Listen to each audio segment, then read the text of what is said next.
Again, now we are going to start the section kinematics of machinery in this course, kinematic machinery. So we are continuing with your fourth course outcome. Okay, gear trains. So we discussed about the introductions. Okay, now we'll be discussing about the various terms that were used in the gears. So already discussed the terms used in the cam file. So now we are going to see the gears. So number one, we please see the diagram. Pitch circle. What it is actually? It is an imaginary circle which by pure rolling action would give the same motion as that of actual gear.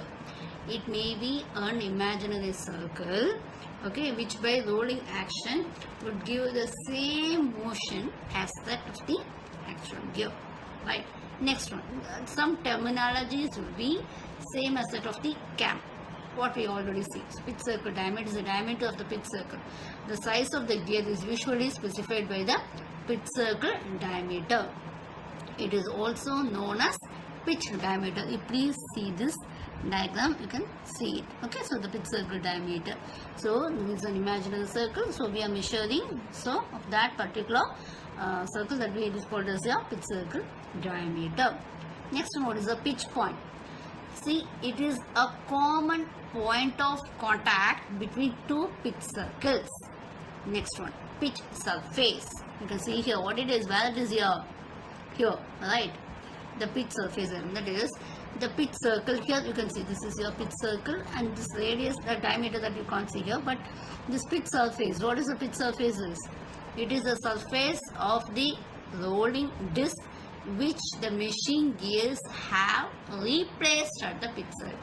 Okay, so the surface of the rolling disc which the machine gears have replaced at the pitch circle. Okay, so these are very important terminologies that are being used in the gears. As we had in the cam, here also we do have your pressure angle or angle of obliquity.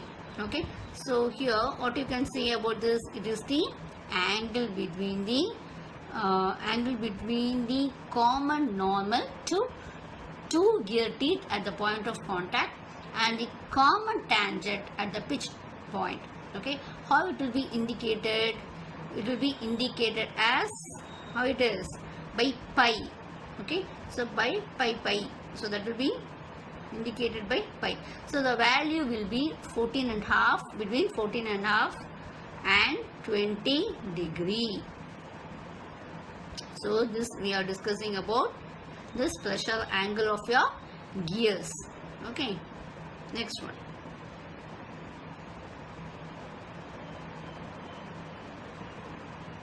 Addendum. So what is meant by addendum? Actually this addendum, here I am saying this, you see this here, this is your addendum. It is the radial distance of a tooth from the pitch circle to the top of the tooth. Okay, so this will be your addendum. So this will be your pitch circle to the top of the tooth. We call it as addendum. Dedendum, it will be the opposite of an addendum. It is the radial distance of a tooth from the pitch circle to the bottom of the tooth. Okay, yeah. So this is actually, these are very essential while you are designing your gears. So addendum circle, what is a addendum circle? Okay, so addendum circle. So addendum circle is actually what it is. It is a circle drawn through the top of the teeth and is concentric with the pitch circle. Okay, it is concentric with the pitch circle. So here this terminology is, you will be is there any difference between this addendum and dedendum? Okay, yes, what it is actually, this we can see that the addendum will be where it is, it will be about to your, where is your pitch circle, you can see it will be about to your pitch circle, whereas the dedendum, it will be your below your pitch circle. Okay, it will be from the pitch circle to the bottom of the teeth. Next one, dedendum circle. As we had in your addendum circle, this circle will be drawn through the bottom of the teeth. It is also called as root circle. So root circle diameter is equal to pitch circle diameter into cos pi, where the pi is the pressure angle. Okay, so root circle diameter is equal to pitch circle diameter into your cos pi, where pi is the pressure angle. Sometimes this addendum, normally this addendum value is more than dedendum. Why it is actually? In order to get clearance between the teeth of one gear and bottom surface of mating gear. To avoid the interference, dedendum is having more value than the addendum. So this is normal model. Okay, so this is normal model, right? Okay, how you can find this addendum and dedendum? You do have different formulas for them for calculations. Okay, so there will be certain calculation formulas are being used. Now, circular pitch. What is meant by circular pitch? You can see that a circular pitch will be a distance measured on the circumference of the pitch circle from a point on one teeth to the corresponding point on the next teeth. Okay, that is the distance between one pitch. Normally it will be a radial distance, isn't it? Because it is in the circumference.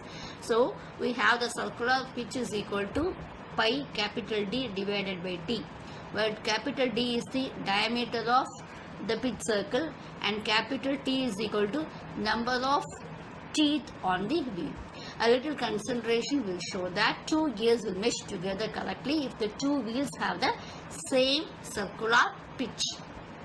Okay, this has to be, see, this will be clearly shown in the diagram. This, all the terms have been clearly explained with the help of this diagram. And another some terms you do have will be using when you are using the gears. Okay, so for example, if we have two diameters D1 and D2, the diameters of two machine gears, and they will have teeth of T1 and T2, then how it is for them to mesh clearly, we should have PC or pi D1 by T1 is equal to pi D2 by T2, or D1 by D2 is equal to T1 or T2. Then only you can have a correct meshing between them. And what is meant by diametral pitch? Diametral pitch will be the ratio of the number of teeth to the pitch circle diameter in millimeters. Okay, it is shown as PD. Okay, and this will be actually the diametral pitch can be also be pi by PC. Okay, so this you can see it as diametral pitch values also you will have to calculate while you are designing your gears. The next one actually module. It will be the ratio of the pitch circle diameter in millimeters to the number of teeth. So it is denoted diametrically. Module M is equal to capital D divided by capital T. Okay, the recommended series of modules are 1.25, 1.5. Similarly, you would have seen this. Okay, so nearly and other modules which is 1.125, or these are secondary choices. The first series which we are having, so that will be your first choices. And other terms. Clearance. What is clearance? It is a radial distance from the top of the tooth to the bottom of the tooth in your machine gear. The circle passing through the top of the machine gear is known as your clearance circle. Okay. Next one is your total depth.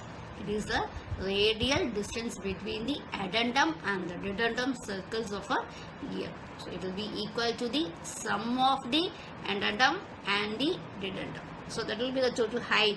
Okay, it will be above the pitch circle, addition of this dedendum and also addendum. Okay. Next one, working depth. What it is actually? It is a radial distance from the addendum circle to the clearance circle. It is equal to the sum of the addendum of two machine gears. It will be equal to the addendum of two machine gears. Okay, so this is all very essential while you are calculating the power transmission through gear trains. Next one is tooth thickness. It is the width of the tooth measured along the path. That is you can see the tooth thickness. Okay. Next one is your tooth space. It is the width of the space between two adjacent teeth measured along the pitch circle. Okay. How space we do have between the tooths. Next one is backslash. So backslash is the difference between the tooth space and the tooth thickness as measured along the pitch circle. Theoretically, the backslash should be 0. But in actual practice, some backslash is being avoided to prevent the jamming. If you have some tooth errors also, there shouldn't be no jamming. Okay, there may be dermal expansion also. So we are having a minimum value of backlash. Next one is face of the tooth. It is the surface of the gear tooth above the pitch surface. Okay. Next one, flank of the tooth. It is the surface of the gear tooth below the pitch surface. Okay. Next one, you can see the top line. What is the top line? Surface of the top of the tooth. Okay. Next one is face width. It is the width of the gear tooth measured parallel to its axis. So it should be measured parallel to the axis. You can see here, face with the dot. It will be measured parallel to the axis. Profile. It is a curve formed by the face and the flank of the tube. Next one is your fillet radius. It is a radius that connects the root circle to the profile of the tooth. Okay. Next one, the path of contact. It is the path traced by the point of contact of two teeth from the beginning to the engagement. Okay, to the end of engagement. From the beginning to the end of engagement. So, how do two teeth they do? The path, they are tracing the path. Next one is length of the path of contact. It is the length of the common normal cutoff by the underlying circles of the wheel and the pinion. Okay, that's length of the path of contact. It's the length of path of contact. Next one is your arc of contact. It is the path traced by the point on the pitch circle from the beginning to the end of engagement of a given pair of teeth. Okay, this is pitch circle. That is the path of contact. This is for your pitch circle. Okay, the arc of contact consists of two parts. Number one is arc of approach. It is a portion of path of contact from beginning of engagement to the pitch point. How it is approaching until the pitch point. Next one will be from the pitch point to the end of engagement. This will, both will be opposite. Okay, that is will be before your pitch point. This will be after your pitch point. Okay, so the ratio of the length of arc to the contact of the circular pitch is called as your contact ratio. Okay, that is number of pairs of teeth that are in contact. So, and again, thank you all for your patient listening, and we shall meet in your next class.